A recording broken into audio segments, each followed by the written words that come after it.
పెద్ద హనుమాన్ జయంతి పర్వదినాన్ని పురస్కరించుకుని వేములవాడ పట్టణంలోని ఉప్పుగడ్డ వీధిలో గల భక్తాంజనేయ స్వామి ఆలయంలో ప్రభుత్వ విప్ ఆది శ్రీనివాస్ ప్రత్యేక పూజలు నిర్వహించారు.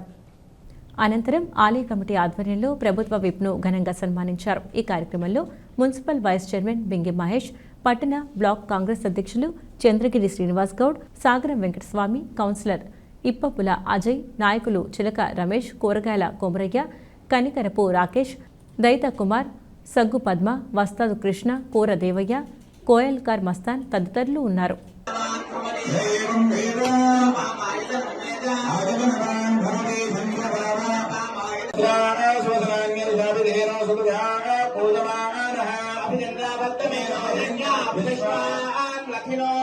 ఉప్పుగడ్డ హనుమాన్ దేవాలయంలో పెద్ద హనుమాన్ జయంతి 11 సంవత్సరాల నుంచి జరుగుతున్నది.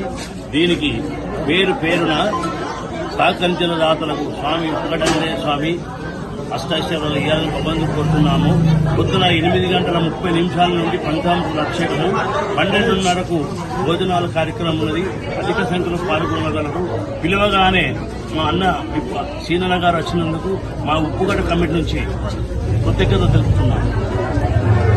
లోని ఉప్పుగడ్డ హనుమాన్ పెద్ద జయంతి సందర్భంగా ఇలా అందరినీ పిలిచినందుకు వారికి మా యొక్క ధన్యవాదాలు. మా సంస్థలకు, మా వాస్తువుల గారికి, అందరికీ, మా వైశ్య అందరికీ నా యొక్క ధన్యవాదాలు.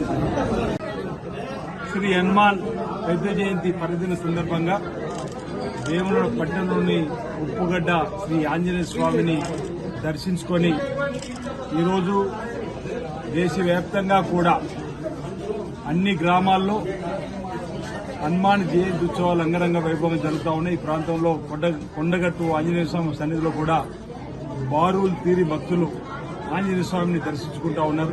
ఉప్పుగడ్డకు సంబంధించినటువంటి నిర్వాహకులు ఈ కార్యక్రమం దగ్గరుండి గత సంవత్సరం కూడా హనుమాన్ పెద్ద జయంతి సందర్భం కూడా నన్ను ఆహ్వానించడం జరిగింది. ఆంధ్రప్రదేశ్ దండం పెట్టుకోవడం జరిగింది. స్వామివారి ఆశీర్లతోటి జరిగిన ఎన్నికల్లో కూడా శాసనసభ్యులు కావడం, ప్రభుత్వం కూడా కావడం జరిగింది. రాబో రోజుల్లో భక్తులకు మెరుగైనటువంటి సేవలు చేయడం, వేరే రాజ్యాల దేవులకు వచ్చే భక్తులకు మెరుగైన సేవలు చేయడం, ఈ ప్రాంత ప్రజలు కూడా మరి అవసరమైనటువంటి అభివృద్ధి కార్యక్రమాలకు సంబంధించిన పనులు చేయడానికి నాకు శక్తినివ్వాలని చెప్పని కూడా ఈ సందర్భంగా ఆంజనేయ స్వామిని ప్రార్థిస్తూ శ్రీ హనుమాన్ పెద్ద జయంతి పర్వదిన సందర్భంగా ప్రజలందరికీ కూడా నా వైపు నుంచి శుభాకాంక్షలు తెలియజేస్తాను. అందరికీ నా హృదయపూర్వకమైన నమస్కారం.